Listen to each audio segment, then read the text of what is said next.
Welcome back to English Resonance. I'm Lana, and I am thrilled you're here with me today because this episode is all about something that brings joy to everyone, no matter where you're from or what language you speak. We're diving into one of the most exciting topics you can talk about in English, your perfect vacation week. That's right. We're going to explore everything from how to plan your dream break to how to describe it naturally in English to how to reflect on it when it's over. By the end of this episode, you'll have the vocabulary, the expressions, and the confidence to talk about any holiday experience, past or future, with ease and fluency. Let's start at the beginning, the planning phase. When you're preparing for a vacation, there are some key verbs and expressions you're going to use over and over.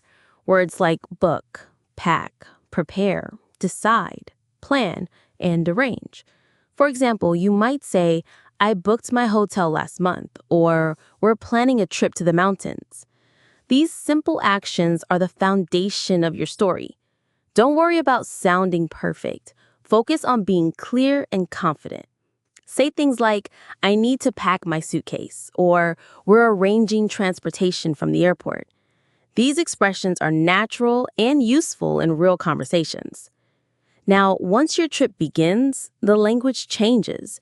You move from preparation to experience. This is where English gets fun. You can use exciting verbs like explore, relax, enjoy, discover, visit, try, and experience. Picture yourself in a beach town. You might say, I spent the morning walking along the coast, or we explored the old town and found a great cafe.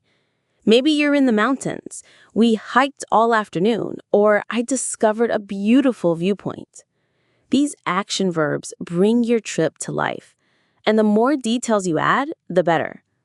Try saying, we tried traditional food, or I experienced something totally new. That's what makes your English real and interesting. During your vacation, you can also describe your feelings. Use expressions like, I felt so relaxed, or I couldn't believe how beautiful it was. Say, I was amazed by the view, or it was exactly what I needed. Talking about emotions gives your English depth. People don't just want to hear where you went, they want to know how it made you feel. You might say, it was the most peaceful place I've ever visited, or that sunset was unforgettable. As the week goes on, the stories keep growing. Maybe you meet people. You can say, we met some friendly locals, or I made new friends at the hostel.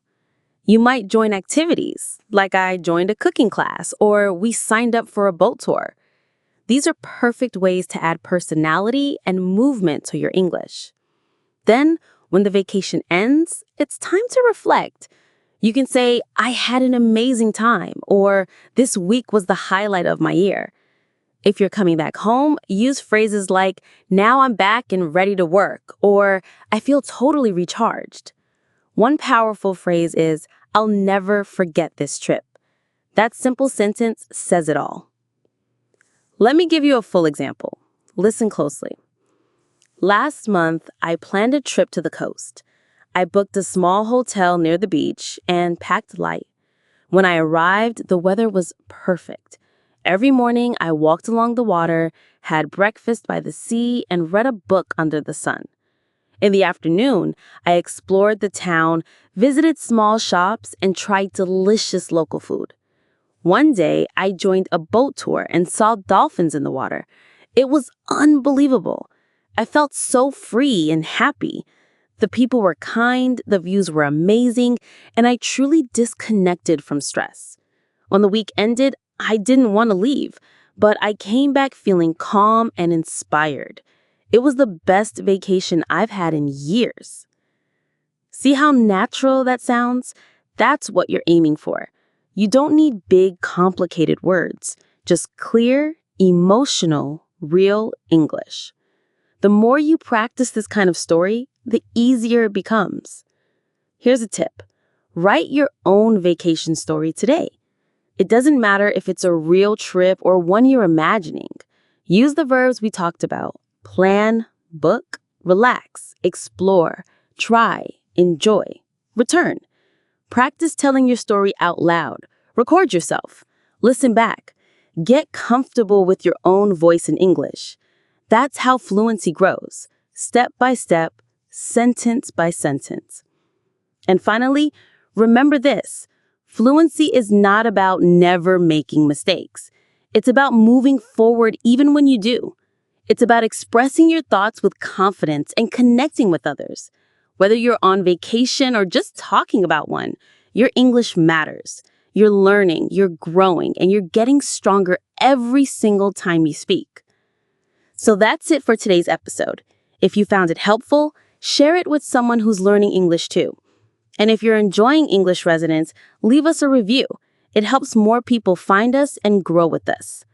I'm Lana, and I'll be back soon with more tips, more stories, and more ways to help you speak English naturally and confidently. Until then, keep practicing, keep dreaming, and keep going, because you've got this.